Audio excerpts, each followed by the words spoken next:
8 থেকে 10 মাস, 8 মাসটা একটু কম হয়ে যাচ্ছে, 10 মাসটা হলে খুবই ভালো হয়। তাই জন্য দেখবে যারা পাখি জোড়া দিবে যেন 10 মাস হয়, 10 মাসের ওভার হলে খুবই ভালো। তো 1 মাসের জন্য তোমাকে ভাঁড় খুলে নিয়ে রেখে দিতে হবে, ফুল রেস্ট, 1 মাসের জন্য রেস্ট দিতে হবে ওকে। তো দানা খাওয়ার, শুধু দানা খাওয়াটা খাও, দানা খাওয়ারের সঙ্গে কিছু মিলেট অ্যাড করতে হবে তোমাদের, যেরকম রয়েছে তোমার white millet, black millet, canary ও তোমার আরও কিছু কিছু মিলেট রয়েছে, ওটা তোমাদেরকে দিতে হবে খাওয়াতে। আর কলমি শাকের পাতা, তো মেন কলমি শাকের পাতাতে প্রচুর পরিমাণ ক্যালসিয়াম রয়েছে, পাখির শরীরের পক্ষে খুবই ভালো।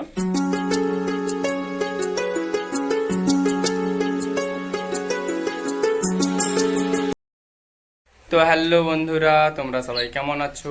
আশা করি তোমরা সবাই ভালো আছো, ভালো আছে তোমাদের বাড়ির পোষা প্রাণীগুলো। তো তোমরা দেখছো শুভজিৎ বার্ড হাউস, আমি তোমাদের সঙ্গে রয়েছি শুভজিৎ।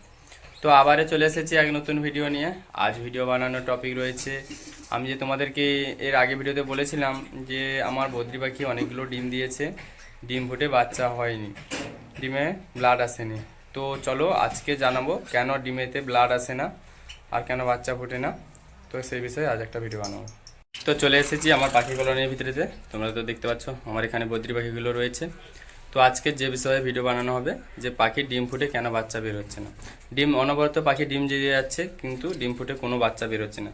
তো ওর মেন কারণ রয়েছে 4 থেকে 5টা কারণ রয়েছে, যেই 4 থেকে 5টার কারণে পাখি ডিম দিচ্ছে কিন্তু ডিম ফুটে কোনো বাচ্চা বের হচ্ছে না। তো তোমরা কি করবে, এই 4-5টি যে তোমাদের এই কারণ ভুলগুলো যেগুলো হচ্ছে, এই ভুলগুলো তোমাদেরকে সংশোধন করতে হবে।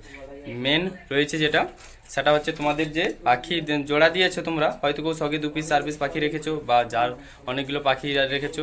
তো তোমাদের মেন যেটা দেখতে হবে সেটা মেল ফিমেল কনফার্ম রয়েছে নাকি। তো তোমরা চিনে নেবে যে মেল ফিমেল ঠিক রয়েছে নাকি। আর যেটা তোমরা যারা জানো না তারা, আমি একটা ওটা নিয়ে ভিডিও বানিয়ে রেখেছি আগে থেকে, ওই ভিডিওটা অবশ্যই আমার প্রোফাইলে গিয়ে দেখতে হবে তোমরা। তো যারা নতুন তারা গিয়ে দেখে আসবে, আর যারা পুরনো তারা তো অবশ্যই জানো, তাদের দেখার কোনো প্রয়োজন নেই। তো এটা ফার্স্ট মেল ফিমেল তোমরা কনফার্ম দেবে। তো দ্বিতীয় কি করবে, যে পাখির পূর্ণবয়স্ক হতে হবে। যে পূর্ণবয়স্ক মানে কত মাস, এই 8 থেকে 10 মাস, 8 মাসটা একটু কম হয়ে যাচ্ছে, 10 মাসটা হলে খুবই ভালো হয়। তাই জন্য দেখবে যারা পাখি জোড়া দেবে যেন 10 মাস হয়, 10 মাসের ওভার হলে খুবই ভালো। তো পাখির সুস্থ হেলথ ও শরীর সব কিছুই ঠিক থাকবে, ফিটনেস সব কিছুই ঠিক থাকবে, কোনো অসুবিধা হবে না। তারপরে যে কারণগুলো রয়েছে, যে তোমার এই দেখো ওর ওর ট্রিটমেন্ট কি বলতে, তোমাদের এই ধরো খুব পুরান পাখি ডিম দিয়েছে বাচ্চা ফুটছে না, তখন ও কী করতে হবে, ওর যে ভাঁড়টা থাকে ও ভাঁড়টা খুলে নিতে হবে, তোমাদের ভাঁড়টা বের করে নেবে 1 মাসের জন্যে। 1 মাসের জন্য তোমাকে ভাঁড় খুলে নিয়ে রেখে দিতে হবে, ফুল রেস্ট, 1 মাসের জন্য রেস্ট দিতে হবে ওকে। তো 1 মাস যে খুলে নেবে তার জন্য তোমাদের খাবারের তালিকা পরিবর্তন, পুরো খাবারের তালিকা পরিবর্তন করতে হবে। তো খাবারের তালিকা পরিবর্তন করবে, তো কি কি খাবার দেবে। তো মেন হচ্ছে তোমাদের যে দানা খাবার খাওয়াও, সবাই তো দানা খাবার খাওয়ায়, তো তোমরা যে দানা খাওয়ার, শুধু দানা খাওয়াটা খাও, দানা খাবারের সঙ্গে কিছু মিলেট অ্যাড করতে হবে তোমাদের, যেরকম রয়েছে তোমার white millet, black millet, canary ও তোমার আরও কিছু কিছু মিলেট রয়েছে, ওটা তোমাদেরকে দিতে হবে খাওয়ার সঙ্গে। আর যেটা দ্বিতীয় করবে সেটা রয়েছে ওই যে সমুদ্র ফেনা বলে যাকে, ক্যাটেল ফিশ বন, বা তোমাদের ক্যালসিয়াম ব্লক যদি পাওয়া যায় তো ক্যালসিয়াম ব্লক দিতে পারো, বা ওই যে ক্যাটেল ফিশ বন যাকে বলে, আমরা এখানে সমুদ্রখানা বলি। তো ওটা ওদের রুমে অ্যাভেলেবল দেওয়া থাকবে। দেখো আমার যেরকম এই যে রুমগুলোতে দেখতে পাচ্ছ, দেখাচ্ছ, এই দেখতে পাচ্ছ, এই রুমগুলোতে সবার সময় ক্যাটেল ফিশ বন দেওয়া আছে ওদের জন্য খাওয়ার জন্য। তো দ্বিতীয়ত এটা করবে। আর তৃতীয় ওদের সফট ফুড, সফট ফুড তোমরা কি কি দেবে, তো ছোলা ভিজিয়ে রাখবে, ছোলা খেতে দেবে।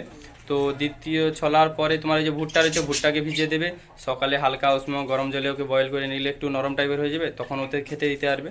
তো ভুট্টা দেবে। আর যে যে সজনে ডাঁটা, মানে সজনে ডাঁটার গাছ রয়েছে, ও গাছের পাতা পাতা ওদেরকে খেতে দেবে। আর কলমি শাকের পাতা, তো মেন কলমি শাকের পাতাতে প্রচুর পরিমাণ ক্যালসিয়াম রয়েছে, পাখির শরীরের পক্ষে খুবই ভালো। তো সজনে ডাঁটা আর হচ্ছে তোমার এই যে কলমি শাক রয়েছে, ওই কলমি শাকগুলো ওদেরকে খেতে দেবে। তো 1 মাস এইভাবে তোমাদের কন্টিনিউ মানে সফট ফুড চালাতে হবে। কন্টিনিউ বলতে সপ্তাহে তোমার হয়তো আজ ছোলা দিলে কাল ভুট্টা দেবে, তারপর দিন সজনে ডাঁটা দেবে, বা মাঝে একদিন গ্যাপ রেখে দেবে, তারপর দিন সজনে ডাঁটা দেবে, তারপরে আবার হয়তো দেবে, এরকম করে সফট ফুডটা চালিয়ে রাখবে। তো সফট ফুড চালিয়ে রাখলে তো অবশ্যই যখন 1 মাস পরে তোমার ভাঁড় দেবে, তো অবশ্যই ডিম বাচ্চা পাবে, কনফার্ম ডিম বাচ্চা পাবে। তো ভাঁড় লাগানোর আগে একটা মেডিসিন ইউজ করে দেবে। তো মেডিসিনটা কি ইউজ করবে আমি তোমাদেরকে দেখাচ্ছি, দেখো। আমার মেডিসিনগুলো এই যে দেখতে পাচ্ছ, অস্টোবেট 4। এই অস্টোবেট 4 তোমরা শুধু অস্টোবেটই ইউজ করতে পারো। এটা ক্যালসিয়াম রয়েছে, এর সঙ্গে মাল্টিভিটামিন এই যে দেখতে পাচ্ছ ভাইমিরাল মাল্টিভিটামিন। তো এই দুটোকে একসঙ্গে মিক্সড করে তোমরা পাখির রুমেতে দেবে। 5 দিন মতন রুমে দেবে, বেশি দেবে না, 5 দিন মতন দেবে। তো অবশ্যই দেখবে তোমাদের পাখি ডিম দেবে, ডিম থেকে ব্লাডও আসবে, বাচ্চাও ফুটবে, কোনো সমস্যা হবে না। তো আজকের ভিডিও এই পর্যন্ত। তো ভিডিও যদি ভালো লাগে লাইক কমেন্ট ও প্লিজ চ্যানেলটিকে সাবস্ক্রাইব করে যাবেন।